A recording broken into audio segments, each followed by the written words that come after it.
ripples. But life did settle back to normal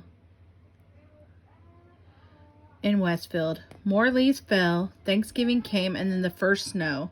Then Christmas and more snow. Fall and winter seemed to calm everything down and drive everyone into their own houses. Things were calmer at Lincoln Elementary, too. Frindle mania was over, but that didn't mean the word was gone. Not at all. All the kids and even some of the teachers used the new word. At first it was on purpose, and then it became a habit. And by the middle of February, Frindle was just a word like door or tree or hat. People in Westfield barely noticed it anymore. But in the rest of the country, things were hopping. Frindle was on the move. Hundreds of little towns and big cities from coast to coast. Kids were using the new word, and their parents and teachers were trying to stop it. What had happened in Westfield happened all over and over and over again. Bud Lawrence couldn't have been happier. There were Frindle shirts and sunglasses and erasers and notebooks and papers and dozens of other items. The new line of Frindles imported from Japan were a big hit, and now there were talk of selling them in Japan, Europe as well.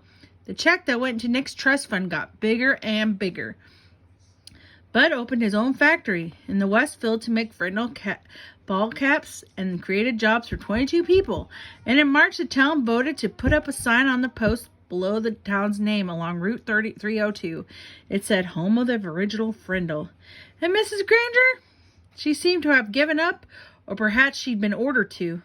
No one knew. Her poster about the forbidden word had quietly disappeared from the bulletin board, and the kids were not staying after school writing sentences anymore. It was business as usual, except for one thing. Here's a sign. Everyone in 5th grade got at least one word wrong on his or her spelling test each week. Every week, the first word on the top of Mrs. Granger's list was pen, and each Friday during the spelling test, every kid spelled it. Frindle. Nick was a sort of a celebrity for a while. Everyone had seen him on The Late Show, on Good Morning America, and 2 or 3 other TV shows. John and Chris and all his friends kept asking about what it was like to ride in a limousine.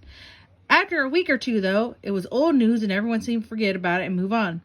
The only person who couldn't quite forget about everything was Nick. Okay, we'll finish the book tomorrow. What do you guys think of our book so far?